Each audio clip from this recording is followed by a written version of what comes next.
So hello, what's up mga ka-J-Vlog? Welcome ulit sa panibagong video, and for today's video, Vivo Y04 sulit purchase ngayong 2025. Tara, check natin.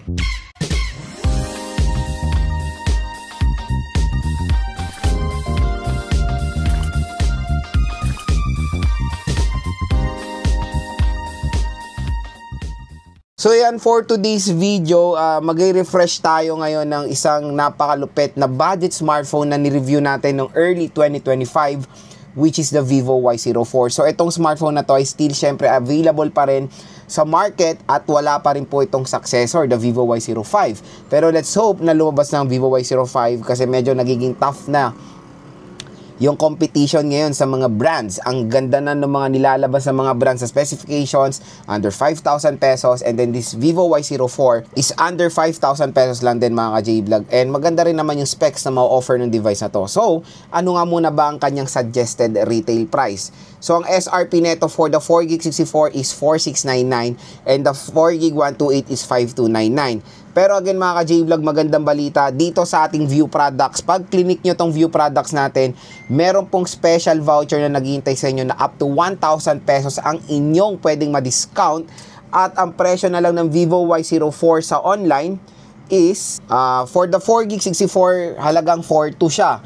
So SRP niya is 4,700, 4,200 siya. Tapos pag meron kayo special voucher, pwede siya makuha ng 4,000 or baka below 4,000 pa. Napakagandang deal. Tapos yung 4GB 128, 4,600 na lang siya mga ka-J-Vlog. Tapos pag may voucher pa kayo, there's a possibility na makuha nyo rin to na mas mababa pa sa 4,600 pesos. So napakamura lang ng Vivo Y04. And syempre itong smartphone na to ay marami ring nakakakuha ng attention ng mga consumers natin. Isa to sa mabentang smartphone ngayon ni Vivo. Unang-una dyan kasi yung specs nitong smartphone na to is in fairness, maganda rin naman for its price. Hindi po mabagal yung chipset, maganda rin naman yung display niya kahit papano. Malaki kasi display niya, 6.74 inches, HD plus 720p. Again, ng HD plus 720p is very normal for its price tag na 4,000 pesos. Meron na naman ako nakikita dyan sa comments. Natatawa talaga ako minsan sa comment section medyo entitled sa 4,000 pesos. So again, ang 4,000 pesos, hindi po malaking amount yan when it comes sa smartphone. Kung nagrereklamo siya sa 720p na resolution for a price tag na 4K pesos, medyo nakakatawa kasi ano yan kumbaga i-consider mo na yan ang resolution sa mga ganitong presyohan. Sobrang mura kasi hindi lang naman yan yung specs na binabayaran mo sa smartphone. Kumbaga binabalance ng brands yan. Okay yung reasonable specs ng display, okay yung chipset, hindi mabagal, babawi rin tayo sa battery, babawi tayo sa storage, marami pong aspect ang isang smartphone pag bibili kayo. So yung HD plus 720p, almost lahat ng mga brands sa ganitong presyo, yan po ang in-offer na resolution. Very reasonable. Meron lang mga ibang brands na medyo advantage na magandang resolution, tulad na lang ng A16 LTE, Full HD plus 1080p yun sa halagang 4,000 plus. Pero again, ang SRP nun or suggested retail price is 10,000 pesos. Sinail lang po yan ni Samsung at last year pa po yan lumabas. So ang HD plus 720p again sa ganitong presyo, okay na okay yan. Tapos 90Hz screen refresh rate siya. Ang major comment ko lang talaga when it comes sa display ng Vivo na sana palitan na nila is of course naka-notch display pa rin. So hopefully sa Vivo Y05 maiba na yan, na gawin na nilang punch hole. It's about time. 2026 na, next year. Naka-notch ka pa rin na design na yan ng 2018, 2019 smartphones na super duper outdated na yung design na yan. At syempre ibang mga consumers mas prefer nilang full view display na walang any cut kumbaga sa display, yung maliit lang na punch hole na ganyan. So mas better of course ang punch hole display, mas magandang viewing experience. Pero again dito sa Vivo Y04, even though notch display siya, bumawi naman siya sa screen size at yung nits of brightness niya mataas din naman kahit papano for its price. Operating system, syempre since early 2025 to na-release, naka Android 14 po ito with FunTouch OS 14. So wala na kasi yung Vivo Y04 ko, na dispose ko na yan. Pero comment down below. I think meron din naman kahit papanong record si Vivo when it comes sa update ng software nila, when it comes sa budget smartphone. So comment down below kung yung mga Vivo Y04 nyo ba na-update ba sa Android 15 or nag-maintain ba sa Android 14 pa rin. Baka next year pa ma-update, hindi natin alam. Pero kung na-update man, all goods. Kaya comment down below mga ka-J-Vlog kung nakabili kayo ng Y04, Comment nyo kung na-update ba sa Android 15 ang mga devices nyo. Sa chipset is reasonable din for its price. Unisoc 7225 chipset, 12 nanometer chipset with an octa-core CPU, clock speed is 1.8 GHz and ang GPU niya is Mali G57. Kung kukumputin natin yung Unisoc 7225 sa last year na Unisoc, ang ka-level niya is the Unisoc T612. Kasi Unisoc 7250, ang ka-level niya is the Unisoc T615. So, itong Unisoc 7225, yes, na-game test na rin natin itong Vivo Y04. So far, so good ang kanyang performance for its price. It can handle modern games, ML, COD, Honor of Kings, kaya naman Genshin, medyo kaya for lowest settings. Pero again, don't expect na smooth siya sa Genshin Impact. It can handle Genshin, pero nagfe-frame drop siya from time to time. Meaning ko sa kaya niyang i-handle yung nakakalaro rin naman tayo kahit papano. Kasi pag hindi niya talaga ma-handle yan, yung galaw niyo ay para kang pagong, na para kang tumatalon, tapos minsan nagfo-force close yung application. Pero since nakakagalaw naman kayo, nakakabattle naman kayo, tapos nakaka-experience kayo ng mga frame drops, playable naman siya. Pero hindi lang po smooth. Again, the chipset of the Vivo Y04 is okay naman yan for its price. Hindi po yan mabagal. It can handle din day-to-day tasks like navigating, like watching movies, like using it as a navigating tool, di ba? O tulad nga ng sinasabi ko sa mga ibang video ko, sobrang na-appreciate ko ang mga brands ngayon sa sobrang mura, hindi po mabagal ang mga smartphones na yan. Yung iba kasi sinasabing mabagal, tapos igagamitin nila sa gaming. Again, pag ganitong presyohan na smartphone, wag nyong asahan na solid yan sa gaming. Nakaka-handle yan ng laro, pero hindi po yan nakadesign for gaming. Kung maglalaro kayo sa isang smartphone, dagdagan nyo ang mga budget nyo, na usually dapat 8,000, 10,000, ganyan. Pulido yan sa gaming. Pero pag 4,000, appreciate nyo na lang kasi hindi naman po lahat ng consumers naglalaro. Hindi naman lahat ng consumers gaming ang focus. Yung ibang consumers priority is magka-cellphone, magamit sa trabaho, magamit sa pag-aaral, magamit sa online business. Yung iba gusto lang ng secondary smartphone, iba-iba po ang perspective.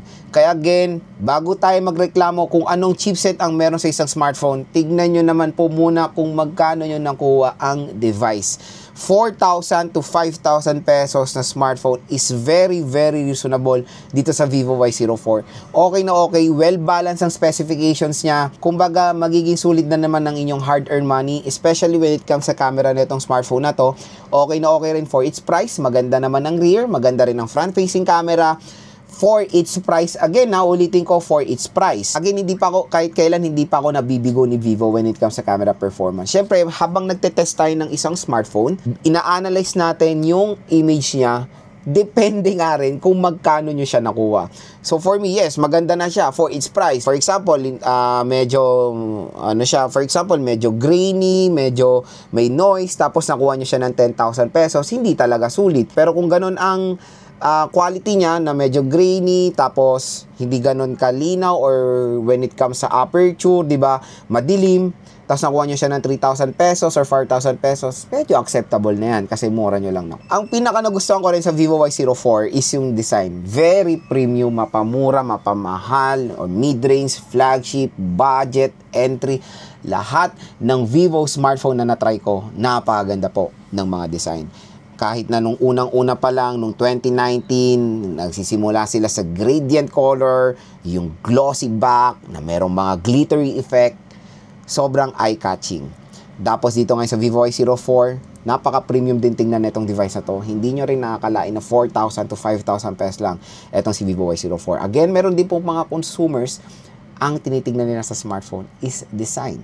Maganda rin pong i-recommend sa inyo ang Vivo Y04. Next, yung battery. The battery is okay din for its price, 5,500 mAh. Pero 15 watt fast charging rate is medyo nagiging skeptical, or 50-50 na tayo for this kind of price.